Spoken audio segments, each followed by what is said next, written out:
কি স্বপ্ন আছে তোমার? আছে বড় একটা ব্যবসা করবো। মা কি করে? মা ঘরে বসে ভাই বোনের আছে? আছে একটা ছোট তোমার নাম কি? সিফার তোমার বয়স কত?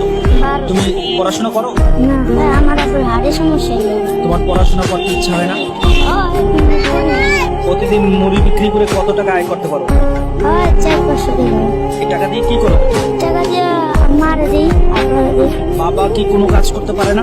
400-500 টাকা দিয়ে কি সংসার চলে? এই 400-500 টাকা দিয়ে কি ভালো খাবার খাওয়া যায়? কি স্বপ্ন আছে তোমার? আছে বড় একটা ব্যবসা করবো। মা কি করে? মা ঘরে বসে ভাই বোনের আছে? আছে একটা ছোট